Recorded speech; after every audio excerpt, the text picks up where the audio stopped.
study which I conducted together with my colleague, Robert O'Dowd, Dr. Robert O'Dowd, who at present is at the University of Leon in northern Spain, and was commissioned, as you heard, by TIRF, TERF. Another interesting language, piece of language for non-British speakers. I was talking to a colleague about TERF, because that's how you pronounce it, isn't it? And I was talking about Ryan Dummer, and I said that, yeah, you could say that he is the TERF accountant. Now, those of you who are not familiar with British terminology, a TERF accountant is someone, I think you call him a bookmaker? Yeah. A bookmaker. Bookmaker. I do take notes. A bold statement. The English language is de facto the lingua franca for global cooperation. Now, I'm not saying this in a programmatic way, but in a pragmatic way. I'll be referring later on to another publication which I've done, produced with Robert O'Dowd, where we're concerned about languages, in the plural, for vocationally oriented language learning.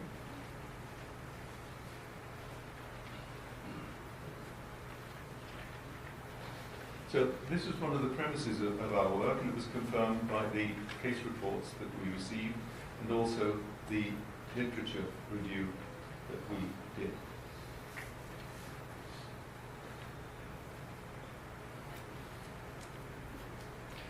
There were two key questions which TERF asked us to address. What English-related skills are needed for the 21st century workforce, and how are English language training programs designed to help prepare workers and future members of the workforce for their areas of employment? Now, let me outline how we went about answering these two questions.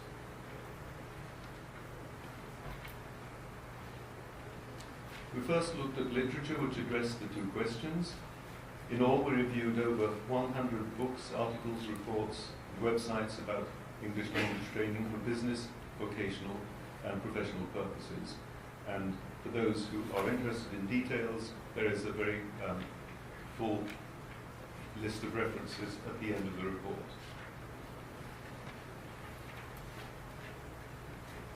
We then collected a number of case reports submitted by colleagues from throughout the world. The collection makes no pretense of being comprehensive, but we believe that it's fairly representative. We then compared what the experts had written in the literature with what we found in the case reports, and discovered that there was a large amount of overlap, with case reports providing concrete examples of some of the more significant claims or predictions of the experts. As you can see, we looked at the use of English in work contexts in English-speaking countries and in countries where English is a foreign language.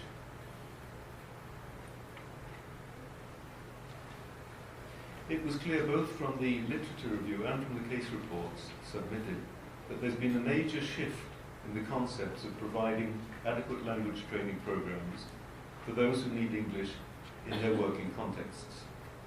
The most significant, but for this audience probably the most evident, change is that the learning of English is not seen as an objective in itself, but rather as a means to providing learners with a practical tool for conducting their own particular business.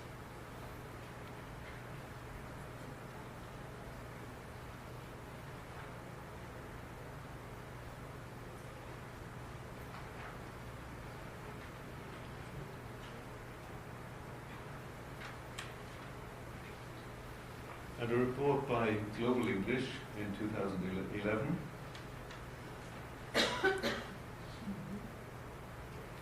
Can you read that at the back?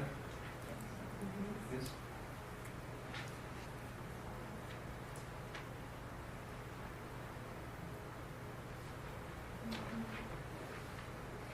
And as I said before, this was highlighted in a number of in the literature that we read, and certainly came out in the case reports which we received. But what are are these other skills which we referred to on the slide beforehand.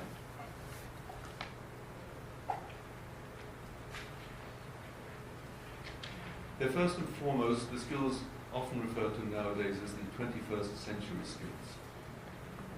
And 21st century skills include those that enable workers to communicate and collaborate with others, organize and analyze information, make informed decisions, and then take decisive action. The skills required demand the deployment of the innovative abilities, technological knowledge, and career skills required in modern societies. The case reports summarized in the study show how language training organizations are meeting these new challenges and how language teachers are designing curricula and training materials to satisfy the immediate and long-term needs of their learners.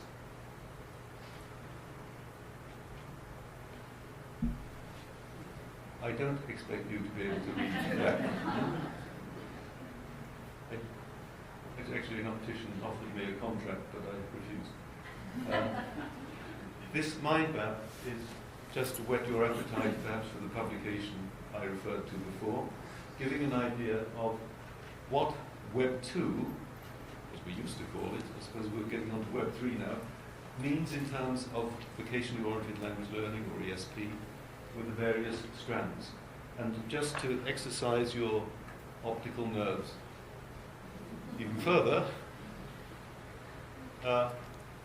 this is just one concept or aspect of the overall mind map, showing the relationship between society in general and working life with the various strands. Here we've got on the bottom left new working processes, talking about maintaining networks, organizing contacts, sharing contacts, small talk, etc., etc. I mention this because the use of the new media, or Web 2 nowadays, is inevitable, absolutely essential. Could I ask those of you who, how many of you are actually teaching nowadays? Now, leave your hand up. Leave your hands up, please. And of those who are not using the new media, please look. Take down your hands. Yeah? Lower your hand is the right word in English, I believe. Yeah? Okay, so that's at least 98%, plus or minus 0.5. If I ask the same question and say, 5 years ago, how many of you were using the new media? How many would raise your hands? Considerably less. I couldn't quite get the percentage, but that's all right.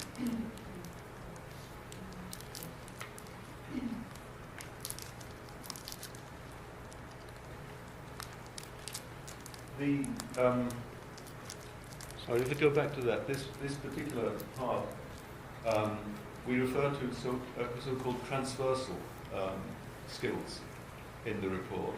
Transversal not in the sense of, if we talk about transversal skills in educational context, we usually talk about skills which are across subject areas. Transversal here is referred to in terms of what happens in working life, in private life, in society as a whole, and so on. Now I'd like to look at the case reports which we received and which complement the background research.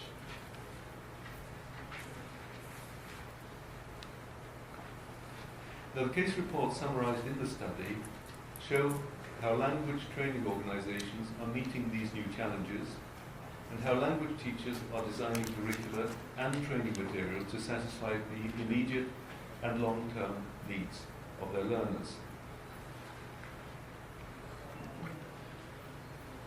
The European Commission, as an arm of the European Union, is concerned about key competencies in working life. And the key competencies being necessary by the European Union for active citizenship, social cohesion and employability in a knowledge society include the ability to communicate in foreign languages.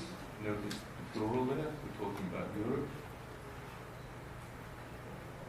digital competence, and social and civic competencies, as well as cultural awareness and expression.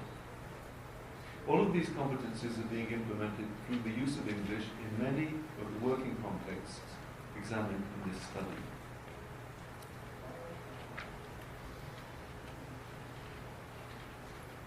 The analysis of the case reports revealed that the English language teaching methods and course design for training the workforce currently emphasize the need for mobility, both virtual and actual, and interdisciplinarity between language and the combination of professional and cultural content.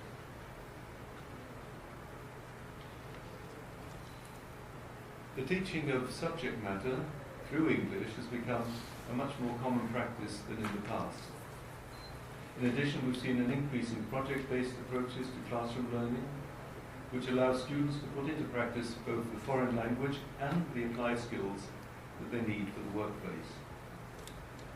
These project-based approaches often involve the use of online tools and resources. These developments have led to a change in the approach and work of language teachers, who are now expected to integrate all these elements into their teaching. And I can see a lot of colleagues nodding their head. Oh, if we would go back to the chalkboard.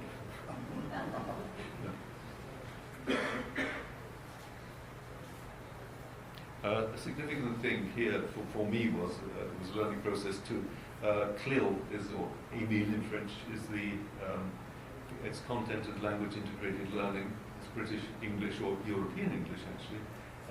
Whereas in the United States you use content-based instruction.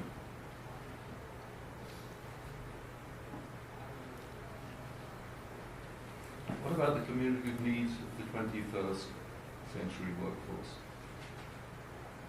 Well, those courses which have traditionally been called business English, English for specific purposes, have mainly emphasized developing future worker skills in the classic business tasks: formal presentations, letter, email writing, formal negotiations, and so on.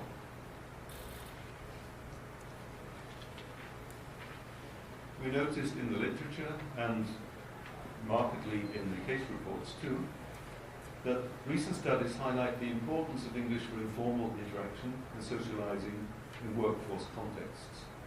English learners urgently need to be sensitized to communicative strategies for establishing relationships and maintaining rapport in the workplace. In meetings, the ability to take part in discussions is considered much more important than actually carrying out formal presentations. In addition, participation in teamwork is vital for job success. Furthermore, increased awareness of cultural differences that may arise in the workplace in both oral and written forms of communication is essential in the contemporary workplace, where personnel of different ages representing a range of linguistic, ethnic and social backgrounds come together.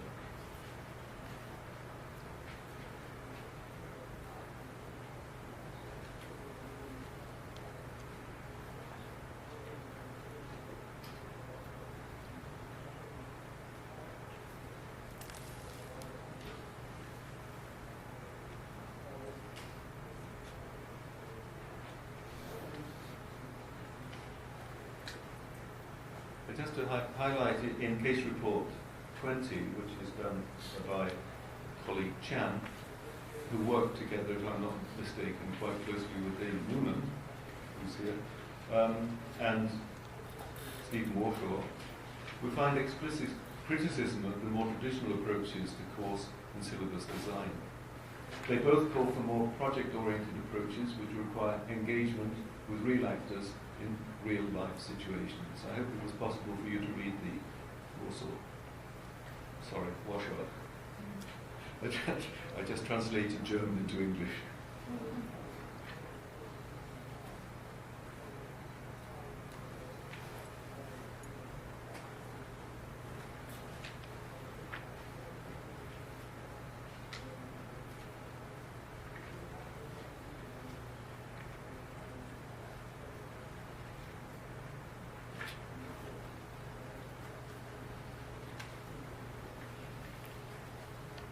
mastering technology is essential in the workplace. It's a good job that I'm retired.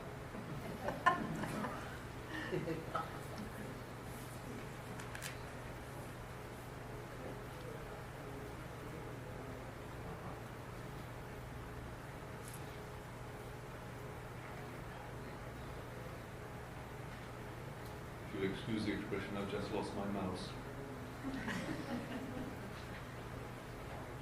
I'll work from the overhead.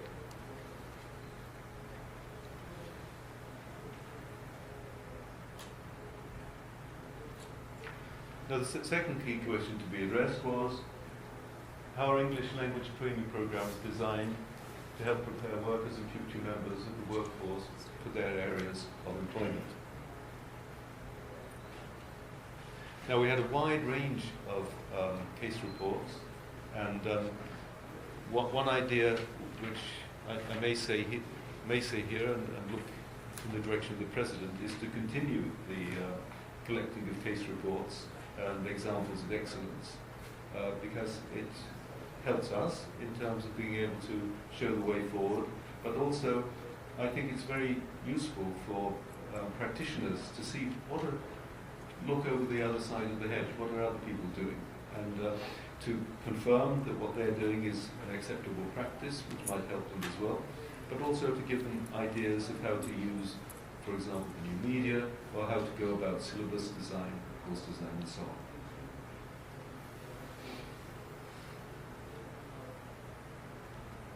We were also fortunate in that we got a fairly good geographical spread. What I'm sad about in this is that that Africa is not present at all. I was pleased to see at the TESOL conference in Glasgow earlier this month that the British Council and some colleagues have been working in that area, and I hope we'll be speaking to Michael Carrier about that later on to see to what extent we can include that, because I do feel that there is work to be done there.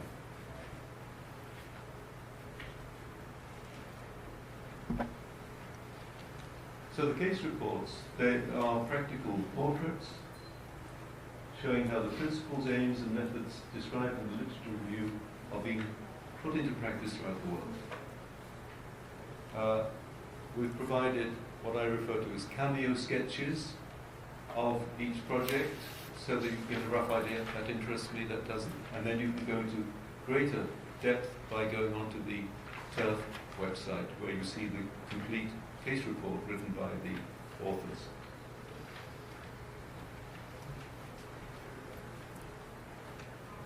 A quick look at the principal trends and development.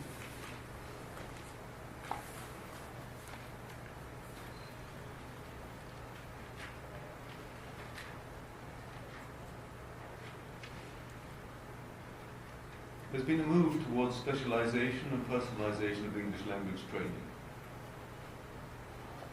Consolidation of online technologies as tools for learning and teaching.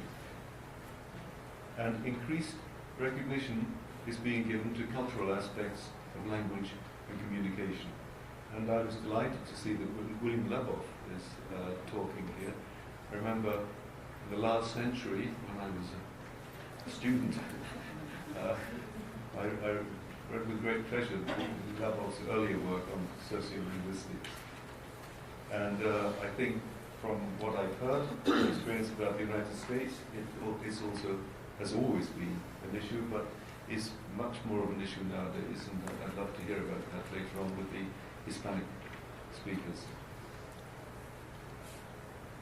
So, the rise of project-based learning and authentic materials is very significant. Can you hear me at the back? Because my wife keeps telling me that she can't hear me properly. Thank you. Recognition of the importance of autonomy and learner independence. And in one or two of the case reports, the pastoral care, if you like, of the learners doesn't end at the end of the course, but they use Moodle platforms, other platforms, in order to keep the people going, because the level of attrition in language learning is tremendous. As most of you who speak languages in the plural will know if you've not used one of your languages for any amount of time. The vital importance of company support was emphasized by one author in particular, saying that if you haven't got management support in a company, if from the top they do not see it as an important, they'll look for a quick fix.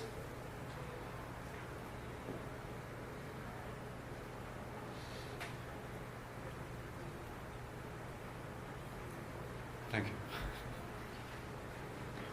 Why should you be able to read it? I can read it perfectly here.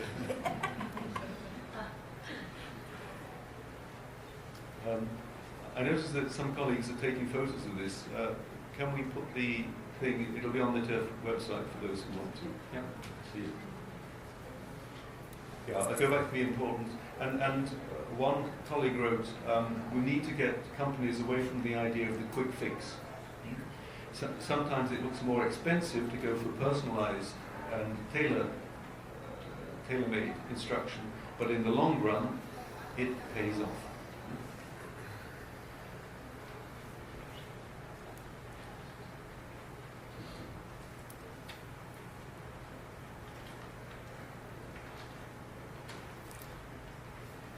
Now, based on the findings of the study, we drew up a preliminary checklist for those wishing to set up or evaluate a language course for workers in a specific vocational professional setting. And this is provided for at the end of the report. It looks a little like that. No, it looks exactly like that.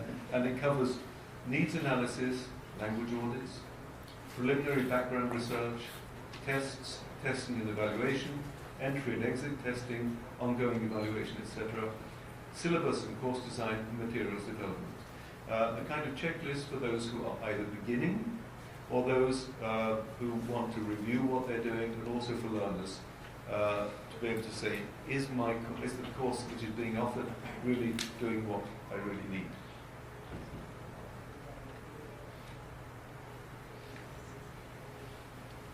By way of summary now, these are the contents of the report, and as you've heard, it will be available.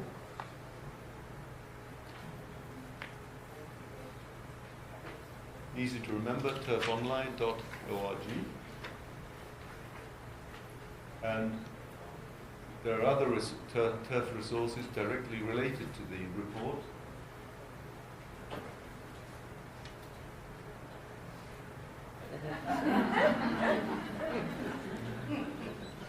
But at this stage, I would like to thank some persons by name. First of all, the indomitable Kathy Bailey, Ryan as well, David Noonan for his, and Michael Carrier for their feedback. And English at the workplace is what we exercise over a period. This is the first time we've actually met, but I think we all feel that we know each other well enough to go out of the to want to be together. Yeah. So.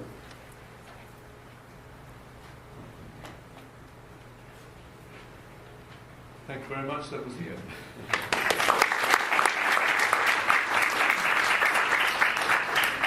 Let's have you and then questions afterwards, Okay. all right? That's just fine. Thank you.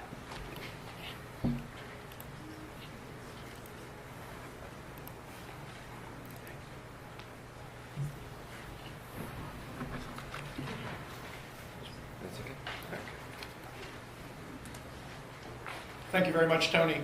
And welcome to all of you who are here, and thank you for those of you who are supporters of TIRF, whether you're personal supporters, corporate supporters. We thank you for your support, and we welcome your continuing interest in our work. We are attempting to serve you. Let me, before I begin, just make one remark which puts into perspective why we should be interested in this particular topic. I spent last year, academic year 2010-2011, as the interim dean of Carnegie Mellon's campus in Qatar. This was an interesting year in Qatar because, among other things, there was the bid for World Cup 2022. And Qatar To everyone's surprise except the Qataris, Qatar was successful in being awarded the bid for 2022. What, among other things, are they going to deliver? Think about the presentation that we just heard. Among other things, they are going to build 9 new air-conditioned, open-air stadiums that will be venues for various matches. This work will be done by civil engineers, by architects, by mechanical engineers, by workers who come, at least for now, we know, from Turkey, from the US, from Spain, from Nepal, because the Nepalis can work on high places, from the Philippines, and from a multitude of other countries. They will use 3D imaging as a part of the process of mapping and of the architecture, because when the stadia are erected, the games will be played, and then the Emir has promised to disassemble each of the stadiums and to ship them to a developing country and to reassemble them in each of 9 separate countries in various places around the world, where again, the language of business, the language of communication will be English. Among the Nepalis and the Turkish people and the Spanish people and the Filipinos and so on, the language in the workplace will be English. So this puts into perspective, from my vantage point last year in Qatar, why this is an important topic. I want to thank our authors for their contributions, important because of the meta-analysis they did of the extant literature. As Tony mentioned, Tony and Robert reviewed over 100 plus books, literature, articles, reviews, websites, and so on, and for their collection and analysis of 20 broadly sampled case studies.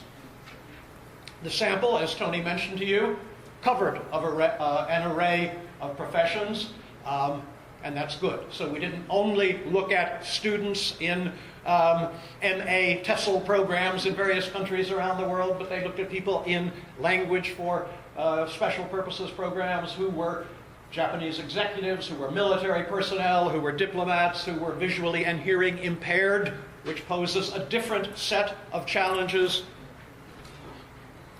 What's my takeaway? My takeaway, and I'm sure yours too, is that significant improvements in business process efficiency can be achieved by removing language barriers. So somehow, as we are constructing, as we are taking apart, as we are moving the stadia to other countries, from Qatar to Rwanda, language is going to be English is going to be the language of communication. Borderless workplaces increase the needs for workers with communicative proficiency in English. For those of you who were in Boston and who listened to Rhys Duca's presentation, the percentage of non-native speakers in the Global 1,000 companies in 1996 was 30%. In 2011, we guesstimate that it's 70%. For those of you who listened to June Liu's presentation in New Orleans, 40,000 new companies are being set up in China annually, with a total, going back to 2007, of 25 million employees.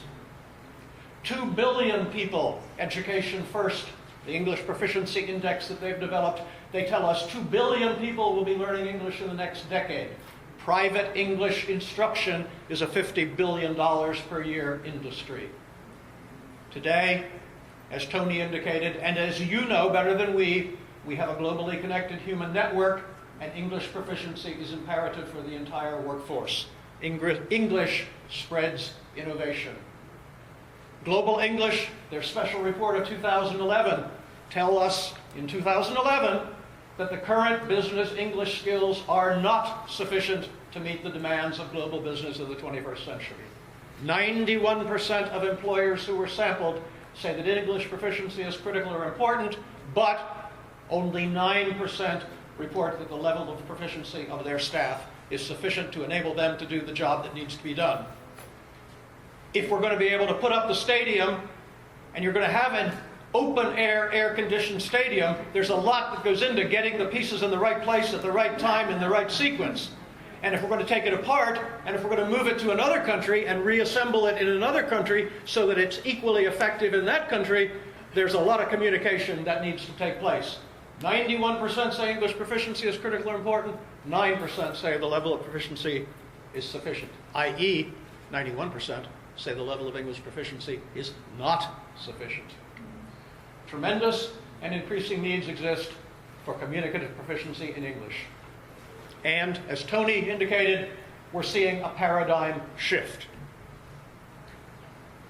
We need the ability to communicate in English. We need digital competence, cultural awareness.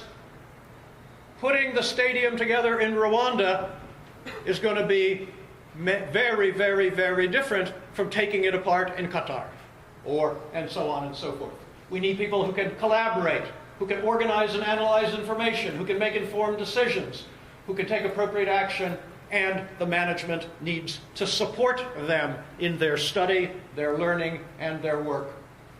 We need to be able to learn how to combine foreign language skills and e-skills, and collaborate in new contexts where the borders between the virtual and the real, and between the distant and the proximate, are increasingly blurred. We teach civil engineering courses at Carnegie Mellon in which teams of students in Pittsburgh collaborate with teams of students in Turkey and teams of students in Brazil to build something. We teach information technology courses in which teams of students in Pittsburgh collaborate with teams of students in Doha, collaborate with teams of students at Singapore Management University to solve real problems in real time.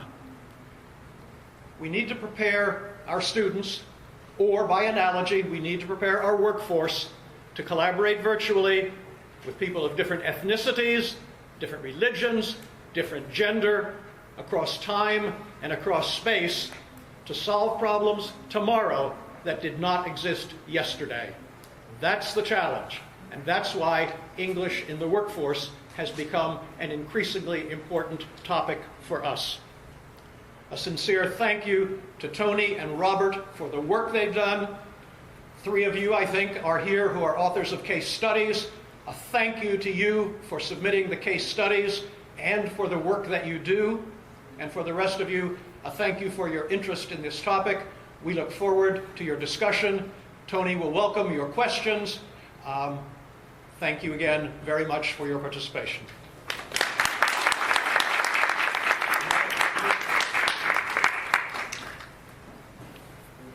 Thank you, Tony and Dick. As Dick said, we are really fortunate. We've been given a long time slot so that we could have a discussion in addition to the presentations we've had. And I know that some of you need to go to other presentations. If you do need to slip out, thank you for being here. But what we want to do now is to turn the tables open. That's not right. Turn the tables to somebody else. Turn the floors. Turn the floor over to you. I told you the language was different. Yeah, it's too much ESL teaching. It sort of rattles your brain, doesn't it? We want to open the floor. That's the metaphor. Open the floor, turn the table. Okay, open the floor to discussion from the entire group in terms of those of you who are doing workforce training. What are you seeing happening in your places? Those of you who work in the publishing realm, what do you see happening in terms of materials development and research that you're publishing? Let's just go ahead and start the question and answer period with any sort of discussion that you'd like to initiate. Ian, I wonder if I could get you to make a comment too in just a moment. I see a hand in the back, and then a second person, and then Herman. Can I ask you when you stand, if you would please loudly say your name and where you work? Would you do that for us, please? Yes, you're the first. I didn't know if I was in the back or I thought it was visible. My name is John Stevenson. I work for Texas Learns, which is the state agency which oversees adult education and family literacy programs in Texas. And we're involved in workforce transition programs. And one of the things that struck me immediately is that in all of the case studies that you presented, all the populations are professional people.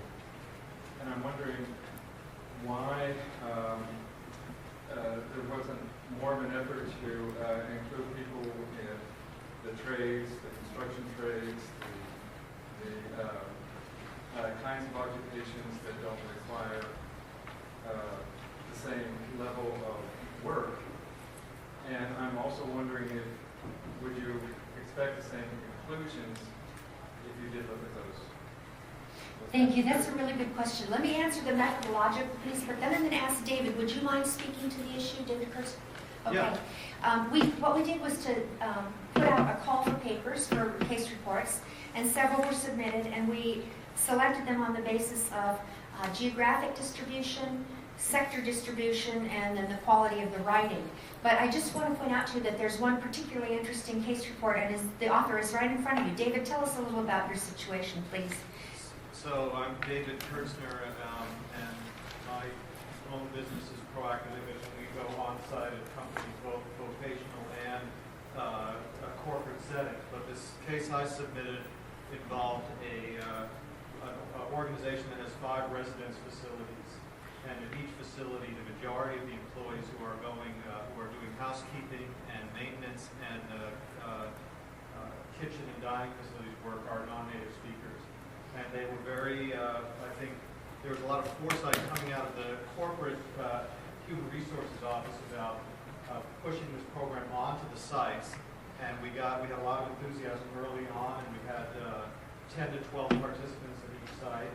And the classes really did address a trade group of people. I wouldn't even say trade. I mean, they were not skilled workers. They were trained workers some of them doing nursing or care functions, but by and large, immigrants who had had relatively little formal education, which is one of the issues. But I think the question is well put. You know, we worried quite a bit about the fact that we do not have a random sample, of course, of case studies, and we don't know, beyond David's study and a couple of the others that are more oriented towards what we might call less academic pursuits. We don't know how that audience plays out, so we'd be interested, you know, in the future in learning more about that kind of audience, because it's an important segment of the population. If you have a look at the website, Tony referred to the reference list that we provide on the teaching of English in business industry and the professions. And in that list, there's quite a bit about the population that you just named. So thank you for that point. Denise, did you want to comment to that? Yes, American case study number 17.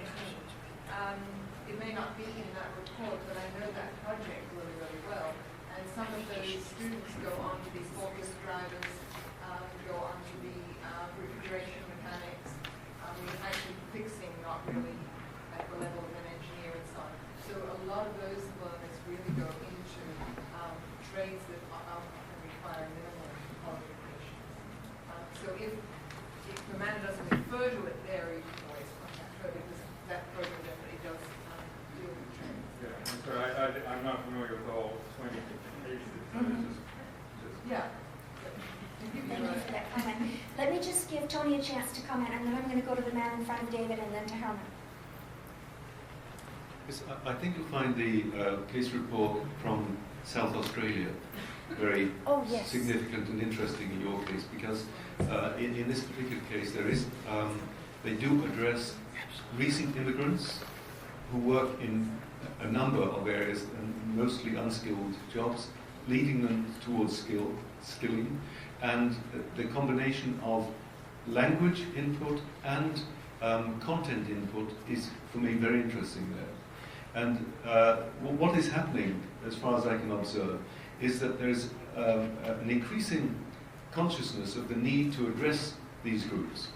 I myself am acting as a consultant in Saudi Arabia at the moment for what is referred to as a polytechnic, we would in Britain call it a technical college, preparing young Saudis for the dairy and food producing industries. And these are people who work in mechanical areas, in fairly low-skilled jobs. And I think if we continue the work which we hope to do, we will see a much wider range. So we're not there yet, by no means, but it's one of my hobby horses. So I will be pursuing that. But I think you'll find the South Australian case report of particular interest. Thank you, Tony. I forgot that one. It's the one by McKay. that is quite good. Yes, it's quite good. The gentleman in front of David, please. Would you tell us your name and where you Yes, work? I'm Jeremy Sykes. I'm an associate professor of English as an international language at the National Taiwan University of Science and Technology. It's really nice to see you, Jeremy. I've just been doing a book review of Sharifian's book about a collection of papers about cultural conceptualizations in English as an international language. And what Sharifian's doing is he's talking about the cultural attitudes towards English language instruction. And for instance, one of his studies is in Saudi Arabia and the Gulf states, where there's a huge emphasis on TOEFL, on the purity of the English language, including the purity of the English language instructors. And so we have a governmental system which is working in this direction. Meanwhile, we need to build stadiums. And so it's this disjunction between governmental policy in language learning, which tends to be very conservative, let's say, and the growing need as we see it. And I'm really fascinated as to whether you are beginning to see some changes in governmental thinking as a result of these kinds of reports. I think the simplest answer is yes. What's going on in Saudi Arabia is very interesting, and I'll risk a few political statements. The Arab Spring has brought about a lot of changes, and one of the main issues being addressed at the moment in the Saudi context is the inadequacy of secondary school English language teaching. Because these young people who are coming in, they're going to be taught by Dutch experts in dairy and food produce. The Dutch experts are not, by definition, native speakers of English. They have a high level of competence in English, but there's no time for them to learn Arabic, or for the, not much point, with respect to my Dutch colleagues, for the Saudis to learn Dutch. And there's been a change in view there, and a lot, I'm just using that by way of example. Next year we intend to work to do a symposium, probably in Morocco, as part of the Alexo European dialogue. Alexo is the Arab UNESCO, if you don't know, in terms of language needs of the Arabic world. And bring together European experts and experts from the Maghreb, from the Arabic countries. So the answer was yes, there is definitely a movement there. The Council of Europe, European Centre for Modern Languages is very interested. Alexa wants to as well. So follow this space. Good, let's go. Thank you, Tony. And please get in touch with us. Thank you, Jeremy. Can I ask Herman from Guatemala to speak now? And then Ian, would you mind if I come to you next, okay? I work in Guatemala City for Instituto Latinoamericano. Maybe you better come use the microphone. Your voice is very soft. Okay.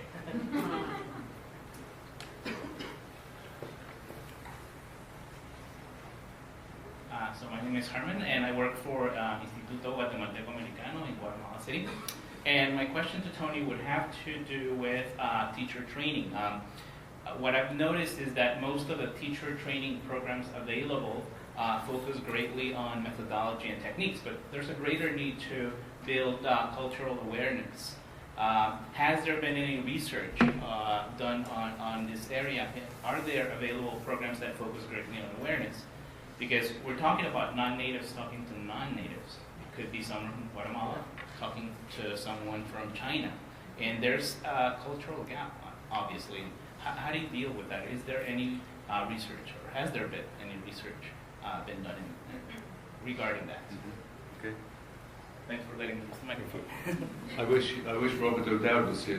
That's his particular hobby horse. And so if you look at his literature there, you see it. Yes, until recently, the only cultures I knew were in yogurt. No, not true. coming from Europe and working in Europe with Europeans, we're very, very conscious of cultural differences.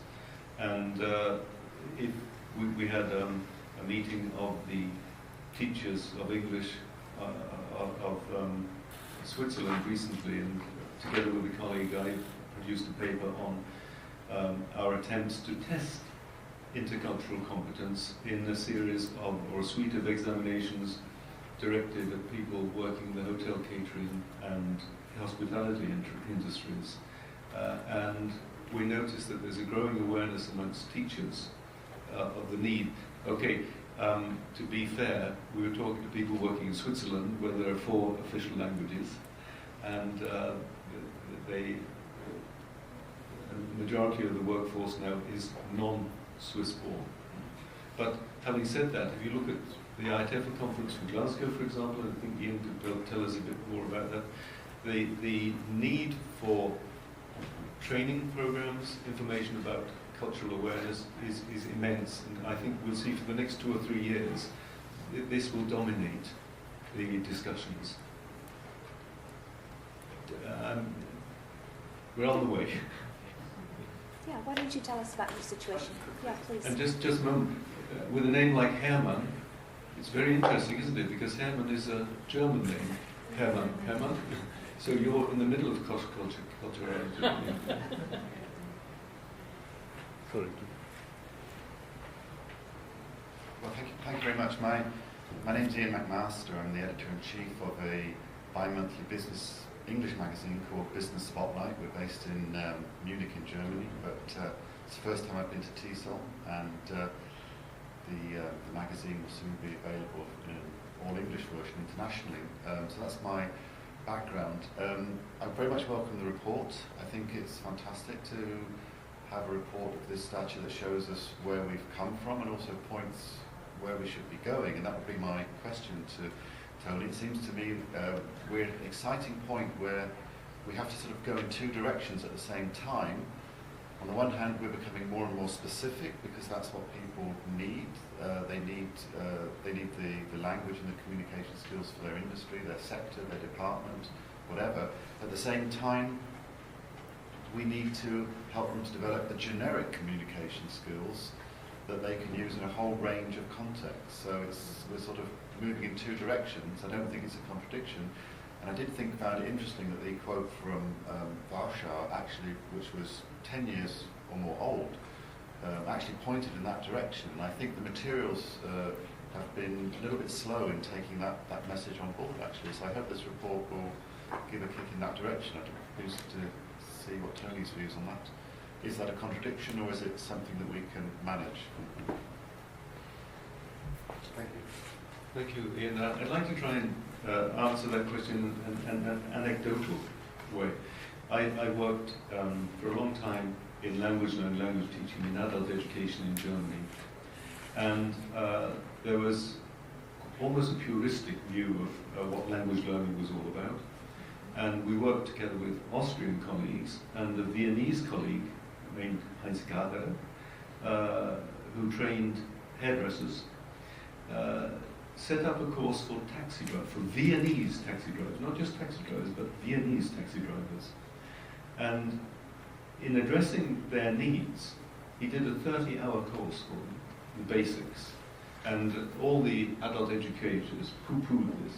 This is infra-dig, this, you don't do this, you know. You don't work, you don't play with the dirty children, is an expression in German. But the effect was that 90% of the taxi drivers who enrolled went on to further courses of more general nature. And for me, that's the torch. If you can address people's immediate needs and give them what they want, I believe that they will go further. So it's a simplistic answer, but that goes back now over 20 years, and those people continue to in adult education. But what got them was not English, it was English for taxi drivers, English for left-handed underwater knitters, and so on. Or stadium builders. Thank you. Emily, why don't you come to the microphone as well? All right,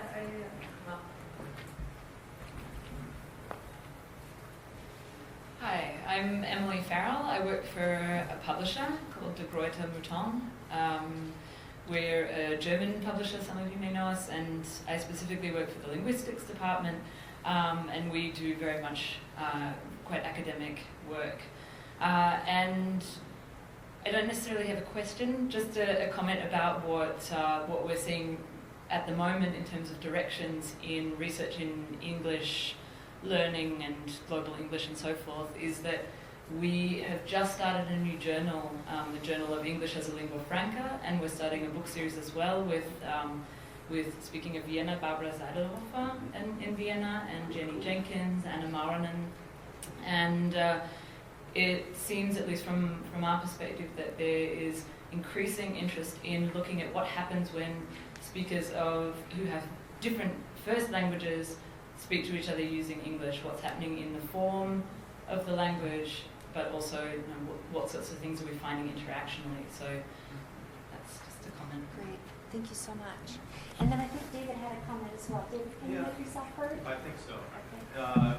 I think there is a piece missing in the discussion so far, which has been challenging for me in delivering programs, and that is we often perceive of this as, well, we've got workplace learners, and we have workplace teachers or trainers, but what is the role of mid-level managers in the process? And the reason it's so important is because without their support in these programs, they ultimately go into a wall. And that's what has happened, not to completely, but that has been the challenge in the case study that I submitted, and I see it as well in a program we're doing right now at a cable manufacturer in the Portland area with primarily Southeast Asian employees who are constructing cables.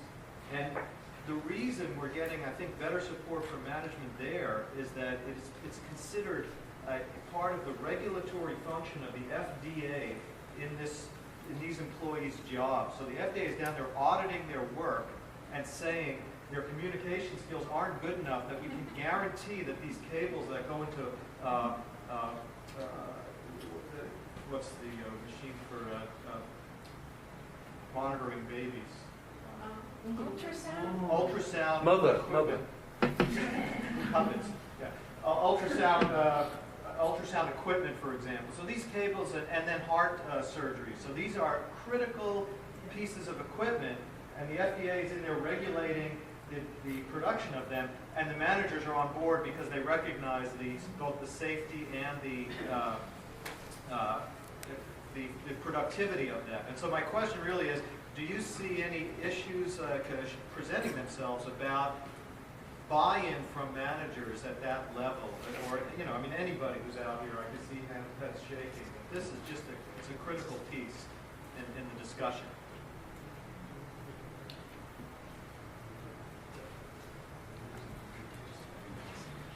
I'm trying to think of a citation that directly addresses David's comment, and I see we did not put it on Tony's handout. But there's a very interesting study by an organization that's a group of, it's a professional association for manufacturing companies in the United States. And they did a study about 4 years ago, which tried to set criteria that identified excellent English language training programs hosted within companies. And they followed a methodology quite similar to that which we've used, in that they did case studies at different companies. And using their criteria, they were able to identify 3 companies, manufacturing companies in the United States, that do have in-house training. And one of the criteria for being selected as an excellent program was this idea of management commitment, management buy-in. And I'm wondering if Donna is still here. Is Donna Christian here? Okay, Donna, is that one of Bert's studies? No. Okay, so David, you've embarrassed me terribly in terms of trying to show off in front of my graduates, and you blew it for me. You did really well right up to But I can find that reference for you if you send me an email. I think it's quite an interesting question. Do you remember it? If you can find the reference list, I can find the study. If you can find the latest draft of the paper, that would be wonderful. Thank you. I think the lady here, Denise, had a comment. Yes, please. I would just, my name is Gilda Lydia Festa, and I'm in Charlotte, North Carolina. And I too, like John, our area is more working with our immigrant population and really trying to seize the moment with a lot of funding, grant funding for training careers and looking at industries that really have those high demand jobs and then preparing them to really go into those jobs. And I think what we're having a problem with is that I know I have read the same issue, that there's a lot out there for people with for professions, and then we're just starting at the community college level, which is very similar to your technical colleges and so I'm finding it very difficult to pull together enough material. I'm constantly creating because I don't see very much out there that is, that has those underlying skills that they need in that industry. I mean, and I'm just wondering if that's where we're going. There's a lot out there for engineers, so to speak, but when you get down to those first 2 years of study, or something like the mechanical part, of engineering, or working on the machines that go into manufacturing, that sort of thing, we're having a really hard time with healthcare professionals as well. There's a lot out there for the doctors and the nurses, but what about all the others that aren't quite at that professional level? So I was just wondering if there's a body of material we could just kind of Body is very appropriate in the medical profession. There are a couple of comments I'd like to make. In this checklist I showed at the end, when we talk about needs analysis and language audit, we point out that we must involve all the players. Yeah. And all the players mean not just the people who want to learn the language and the training department, the human resources department. You must go to the people who are in charge of these people and saying, do they really need this language? And from your point of view, and enter into dialogue, because when they're involved in it, and I think that's part of the retirement facility report, the way in which the people in management were involved in it and gave their feedback and input, and there was a link between the learners, the language learners, who were also partly trainees but also actually doing the job, finding out they became humans, they became people who were doing things which were useful for the environment. And a similar thing happened if we take the Chan report, Hong Kong. These are graduates, undergraduates, no, they're graduate students of business, and they go out into companies and interview the management, the top management, so that there is a constant flow of information and people begin to realize. And one of the interesting, I thought it was a bit naive, but the TIRF board, in the questionnaires which were sent out, they were asked, well, how much are you charging? Now, it's like going to, let's say, a coffee producer who has a new method for decaffeinating, and say, well, how do you do it? Or what's the Coca-Cola? People don't want to do that. But if we could get some samples of a comparison between something that went wrong and cost so many thousands of, or tens of thousands of dollars because blah, blah, blah, and others where they invested and could make a comparison, that would be extremely useful. Because I've seen a T-shirt going on with men lie, women lie, figures don't lie. I'm going to turn the floor over to Lorraine DeMontos from Cultura Inglesa, but let me just say that if you trust your graduates, they'll come up with the right stuff. That's the citation. The Manufacturing Institute and Center for Workforce Success, Improving Workforce Opportunities for Limited English-Speaking Workers. It's a very nicely written paper, and I was so pleased to come across it because it's not really from people from our field. It was commissioned by the Manufacturing Institute. So it's quite an interesting piece and well written. I recommend it. So, Lorraine, did you want to comment, please? Yeah.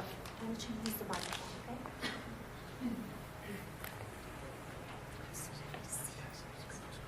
Hi. I'd like to take, I think it's Emily's point, and David, what Kathy was saying. the Cultura São Paulo, we've been in the language business a long time. Great. But working with workforce issues is more recent in the sense that in the past, workforce was professions. You're talking about the doctors, service industry. And only recently has there been an interest in the workforce in trade. So I think the publishers are pretty slow to pick this up. And I'm glad I see 2 or 3 publishers, some of them are friends of mine who will be nameless, who are actually here and I hope paying attention.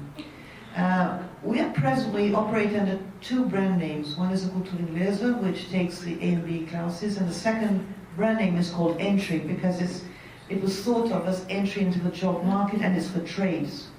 So I've been walking around all the fairs of the area, all the bookshops, wherever I go, New York, London. I didn't do it in Vegas, Ryan. He's looking at me because I've just come back from Vegas. But all the other places I go and I look for material. And I find the big difference is that the professions, they don't normally start from 0. You know, they start from like an A2, B1 level of the Council of Europe framework. So there's material available. And I think that publishers, and I'm saying this is a challenge to the publishers here, they haven't got the guts to produce something, you know, at a basic level, because it's difficult. So I'm looking at you, and I'm appealing. The trouble with Lorraine is you never know exactly what she's feeling or thinking. Let me just interrupt the discussion for just a minute to thank Dick Tucker. He has to go catch a plane, so would you join me in thanking Dick?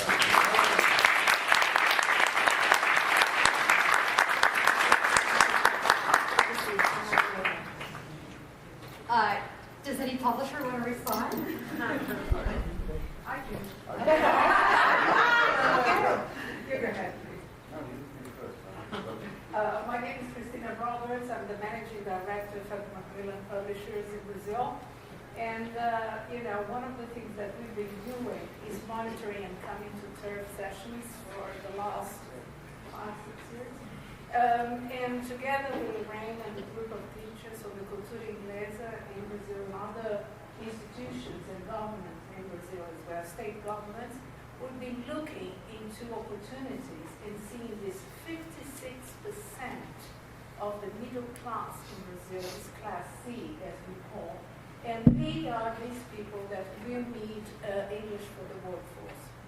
And together with Lorraine, we've been developing an English course, just targeting this specific market, not with, shall we say, with general English, starting from a B, but starting from the 0 level, beginners, with taking out all the, you know, the things, literature, actors, actresses, and all, targeting specifically what it could be communication with these people.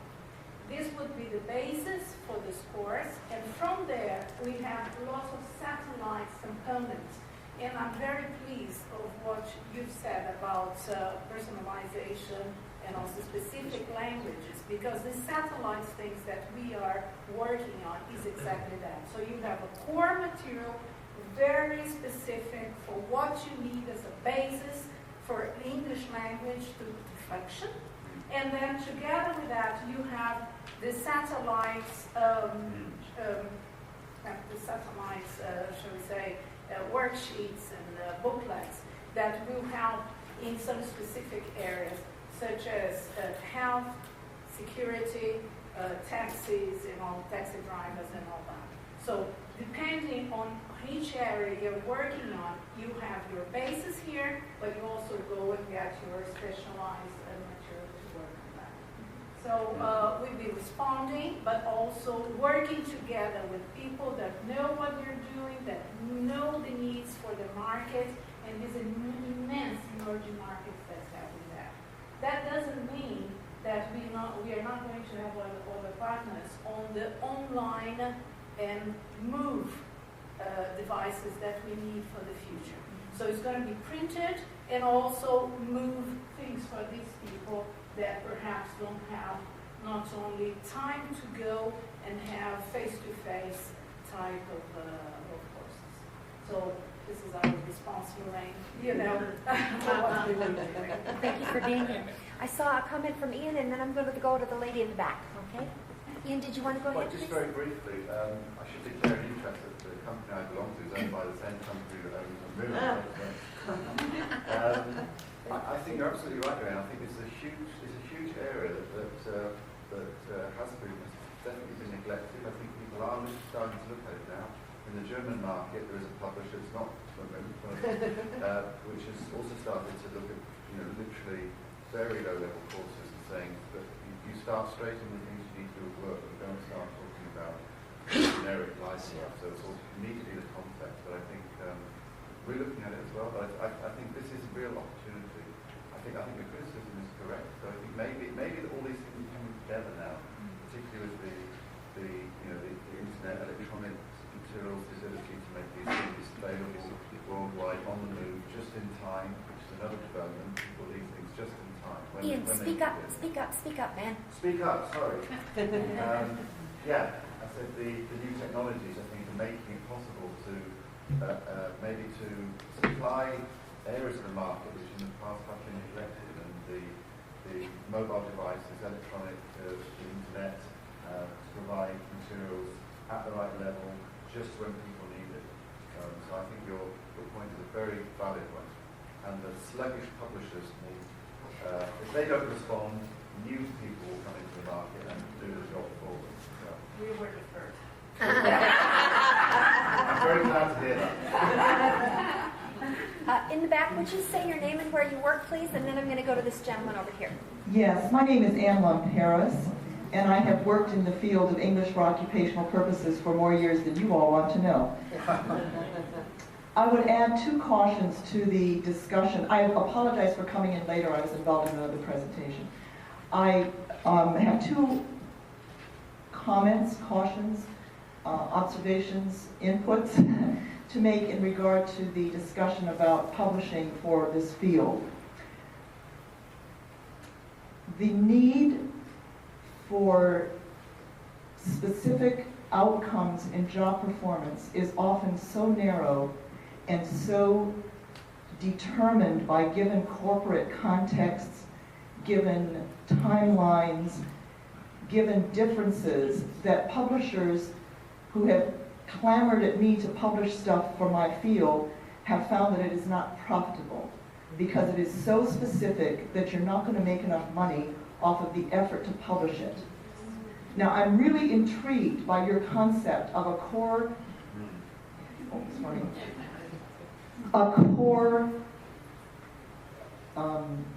what you're calling a basic core with satellites that are occupation or job specific. A caution, I think it's an intriguing idea. I do not know if it will work because I don't know if your satellites can be specific enough to any given company. But one other caution I would add is that the core needs to be examined very carefully, because what may be considered one meaning you may put this word in the core. For example, abstract. In engineering, it means to remove. In humanities, it means a summary. So be careful what you put in a core, because it may have multiple meanings for your satellites. So you have to be very careful in looking at your corpus.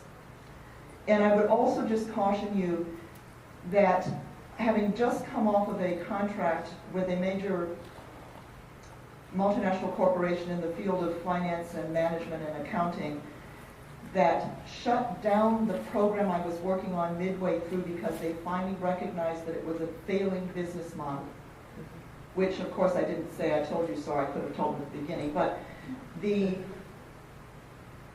issue was that they had tested using a particular standardized test, and that test had shown that these learners were marvelously qualified. However, they were failing in their job task because that test was not granular enough to reflect their proficiency in a highly specialized task, which they were totally failing at, which caused the program and the business model to need to be shut down midway by the entire company. So huge consequences for an employer and employee. The employees all got fired. The February 24th, everyone was let go. This is a project that was supposed to end at the end of April. They shut it down midway. It was that serious a money loss to the company. So be very careful in expecting that a satellite is going to meet the company's needs. Because if it doesn't, it could be very costly to them and costly to the learners. Thank you, Ann. Ryan, can you bring the microphone back up to the gentleman from Texas, please? That's a contradiction in terms. They're only nice things. Is there such a thing as a gentleman from Texas? My name's John. Thanks, John. I wanted to share a couple of things. In Texas, we have developed some industry-specific curricula for ESL, which we paid for. And the curriculum was developed in 3 areas. One is the medical area, one is retail sales, and the third is manufacturing. And it's a good curriculum. It has a lot of depth, about 800 hours altogether in each stream, and it attempts to incorporate technology and math and communication scenarios along with the ESL content. Our issue is, we have a couple of issues, and one is, even though the curriculum for those who use it is popular, it is difficult to get our programs to implement it. And it comes to them at no cost. We only have about 40% of our statewide adult education programs who have implemented it at all. And the second issue is teacher training, because anytime the model for ESL teachers is that this curriculum requires is a great deal of contextualization at all levels. So we have to really know what the students' needs are, and we have to know what the community's needs are, and the job market needs in order to bring all these things together. So we're working on it. You might ask us, or ask some of our programs, their experiences if you're publishers or developing that kind of curriculum in other places. John, do you have a website? Yes. If you, the easiest thing to do would be to Google Texas Learns. That's the name of our adult education department, and you can get it. The website is housed at A&M University. Thank you so much for sharing that. Lorraine, did you want to comment? Yeah, I just want to congratulate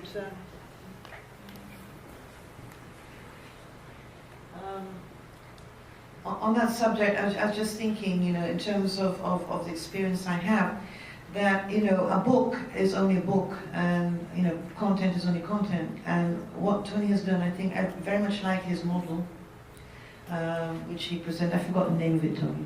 When you show that, you have to go and you have to check what companies actually need. And perhaps when you're interviewing mid-management, that's the time you have to do a bit of a sermon, educate your managers. They have not taken TESOL courses and they haven't been to TIRF. So we have to come in with a checklist of how to be a good manager. But basically, I think that's a very, very good model, because then, and the teacher training is essential. I also think choosing the teacher is essential. I hate to say this, but it's a lot about attitude. You have to find the right person, a person who listens, because most teachers live in a more utopic world with students. And the business world is a more cruel world, it's a pragmatic world, and it's a very different world to what they're used to. So if you don't choose the right teacher who has a wide mind and a soft heart as well, it's going to be difficult. So congratulations to him. I think the secret is there, and I think that model should be spread, and I think we should look into this, talk more about it when we're in Brazil, the next event. We're talking about the workplace, because it's absolutely fantastic and very, very simple, clean, pragmatic, and easy to understand. Thank you, Lorraine. I saw a hand in the very back. Did you get the microphone? Yes. Oh, may I speak now? Please. I just wanted to comment on an earlier theme. I'm one of the case report contributors. Please tell us your name and where you work. Najma Janjua. Katie, I still have to say hello to you. Lovely We've been communicating, so we have to meet in person. I just wanted to say what was said earlier in the presentation about how the forces of globalization and internationalization are changing how we think about English language education and how countries look at their systems. So I submitted a case report, from Japan, and that's where I teach. And in Japan, for years, for hundreds of years, the English language, even in the professional fields, is taught. Only general English is taught, even at the university level. And probably most of you know that in Japan, most people cannot speak English. Even highly educated people. Of course, Japan is economic power, but most people cannot. So in universities, at the university that are in medical field, in engineering, and dentistry, all these fields, English has not been taught. But because of all this globalization, Japanese government has been forced to put out an action plan that came out in 2003 and that I mentioned in the report that specifically calls for nurturing or cultivating Japanese with English language abilities for the workplace. Okay, specifically saying that they can communicate in English and be able to work. Now, the plan, is going to take I don't know how long to actually be implemented, effectively. But the universities are directed to use English language and to in their programs. So I have presented a case report on the nursing. I just wanted to comment on that. How even a conservative country like Japan, where English language is, is relegated to the background, has been forced to make the change for the workplace because of the global influences. Thank you. I just very briefly like to point colleagues in the direction of, men lie, women lie, figures don't lie. A report by CILT, the Centre for Information and Language Teaching in the UK, did a report on how much companies lose if they don't, in this case, don't speak foreign languages. This was the British case. But it's equally applicable, of course, for companies that don't use English for international. So if you need some practical figures, then you can look at these. There is a reference in the list, but also in the report. So CILT, CILT, Centre for Information and Language Teaching. There's also a great study that the British Council funded a few years ago that looks at Rwanda, Pakistan, Bangladesh. Help me, Michael, I'm running out of fingers here. Rwanda, Nigeria and Cameroon. Yes, that looks at differences in earning power of individuals with English proficiency and without. It's really quite solid data. I think there was a turn in the back. Is that correct? Yes, please. I'm Fitzpatrick too. A former teacher. My experience has been in Japan as well, and all of my experience teaching has been corporate language training programs. So the question, if you found anything on,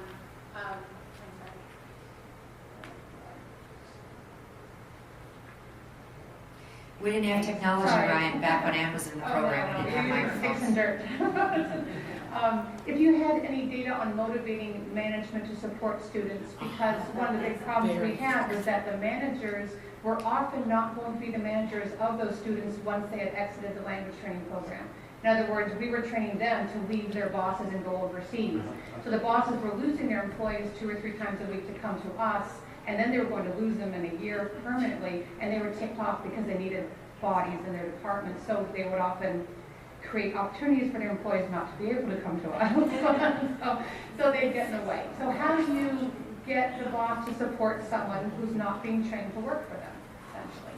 And did you find anything on that?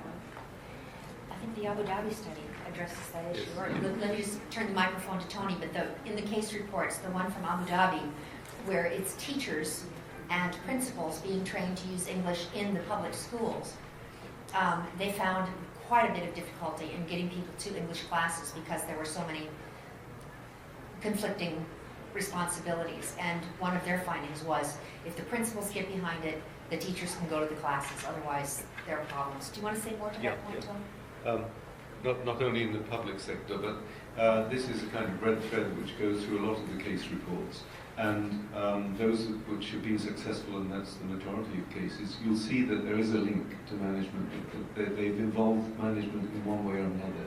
I just think of the case in Bayreuth of the customs and excise officers, not officers, customs and excise specialists in an export company. But it comes up again and again, and if you don't involve management, and it's particularly higher management, then it's a lost case. Well, it's not a lost case, but if you've got them on your side, you're on a winning ticket. Talking about, by the way, something came up in mind, simple language. I mean, me doesn't you, Jane, also worked, didn't it?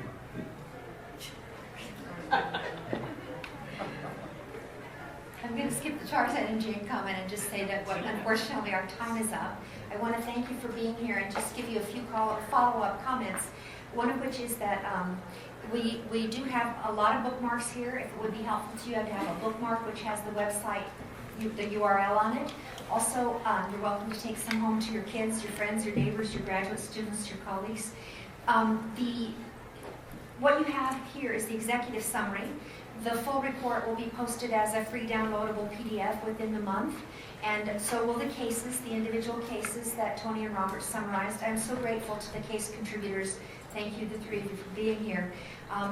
Thanks to TESOL for giving us this slot on the program, and to all of you for participating and contributing in this really important topic.